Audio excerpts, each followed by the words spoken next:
रमजान में बीवी से हमबिस्तरी करना जायज है या नहीं। हाफिज कारी मोहम्मद रबीउल अव्वल कादरी साहब की खास पेशकश। बिस्मिल्लाहिर्रहमानिर्रहीम। रमजान उल मुबारक एक ऐसा पाक महीना है जिसमें अल्लाह ताला अपने बंदों पर बेहिसाब रहमतें नाजिल करता है। यह सिर्फ भूखे प्यासे रहने का नाम नहीं बल्कि अपनी ख्वाहिशात पर कंट्रोल करने, अल्लाह की इबादत में मशगूल रहने और तकवा परहेजगारी अपनाने का महीना है। इस मुकद्दस महीने में बहुत से लोग एक सवाल को लेकर परेशान रहते हैं कि क्या रमजान के महीने में बीवी से हमबिस्तरी करना जायज है या नहीं। इस्लाम में इसकी क्या हकीकत है, क्या ये हराम है या हलाल। आइए इसे कुरान और हदीस की रोशनी में समझते हैं। रोजे की हालत में बीवी से हमबिस्तरी का हुक्म। सबसे पहले यह समझना जरूरी है कि रमजान के महीने में सहरी से लेकर इफ्तार तक रोजे की हालत में किसी भी तरह की जिस्मानी ताल्लुकात, शारीरिक संबंध रखना सख्त हराम और नाजायज है। अगर कोई आदमी या औरत इस दौरान हमबिस्तरी कर ले तो उनका रोजा टूट जाएगा और इस गुनाह का कफ्फारा अदा करना पड़ेगा। रोजे की हालत में हमबिस्तरी का कफ्फारा। अगर किसी ने जानबूझकर रोजे की हालत में हमबिस्तरी कर ली तो उसे कफ्फारा अदा करना पड़ेगा, जो कि बहुत सख्त है। एक गुलाम आजाद करना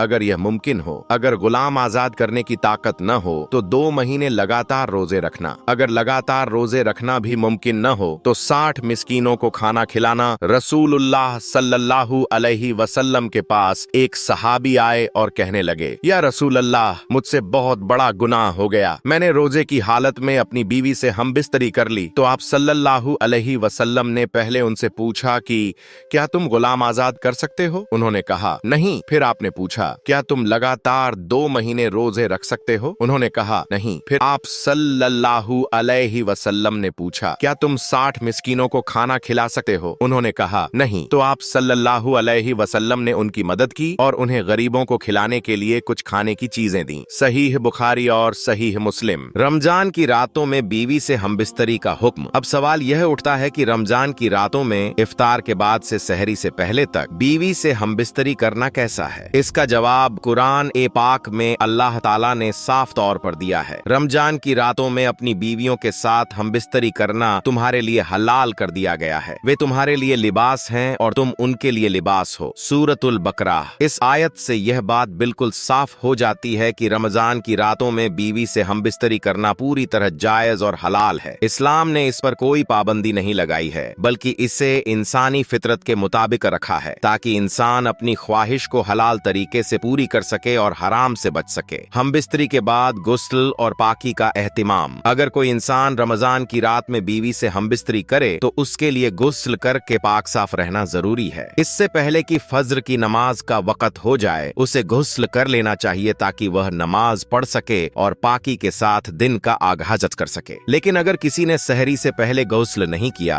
और फज्र का वक़्त हो गया तो भी वह रोजा रख सकता है, क्योंकि जनाबत हमबिस्तरी के बाद की नापाकी की हालत में भी रोजा हो सकता है। बस गुस्ल करके फज्र की नमाज अदा करना जरूरी है। रमजान में तकवा और परहेजगारी अपनाना। रमजान का मकसद सिर्फ भूखा प्यासा रहना नहीं है बल्कि अपने नफ्स को कंट्रोल करना, अपनी नजर, जबान और जिस्मानी ख्वाहिशात पर काबू पाना और अल्लाह की इबादत में मशगूल रहना है। इसलिए मुसलमान को चाहिए कि वह रमजान में फजूल बातों से बचे, गलत निगाह डालने से बचे और हर वह काम करने से बचे जो उसके रोजे को खराब कर सकता है। कि महीने में हलाल भी लिमिट में करें। शरीयत ने रमजान की रातों में बीवी से हमबिस्तरी को हलाल करार दिया है, लेकिन इसका मतलब यह नहीं कि इंसान इबादत को छोड़कर सिर्फ अपनी ख्वाहिशात में मशगूल हो जाए। रमजान के महीने में ज्यादा से ज्यादा इबादत करें, कुरान की तिलावत करें, नफील नमाजें पढ़ें, तहज्जुद और तरावीह की पाबंदी करें और अल्लाह से अपने गुनाहों की माफी मांगे। कंक्लूजन। रोजे की हालत में सहरी से इफ्तार तक बीवी से हमबिस्तरी करना सख्त हराम है और इससे रोजा टूट जाता है। इसके लिए कज़ा और कफारा दोनों लाजिम होते हैं। रमजान की रातों में इफ्तार के बाद से सहरी से पहले तक बीवी से हमबिस्तरी करना जायज और हलाल है। हमबिस्तरी के बाद गुस्ल कर लेना जरूरी है ताकि इंसान पाक रहे और नमाज अदा कर सके। रमजान में ज्यादा से ज्यादा इबादत करनी चाहिए और तकवा अपनाना चाहिए, न कि अपनी ख्वाहिशात में मशगूल रहना चाहिए। अल्लाह ताला हमें सही समझ अता फरमाए और रमजान की बरकतों से माला माल करे। अल्लाहुम्मा बल्लिघना रमजान व तक़ब्बलहु मिन्ना। पेशकश हाफिज कारी मोहम्मद रबीउल अव्वल कादरी। अस्सलामु अलैकुम व रहमतुल्लाहि व बरकातुहू।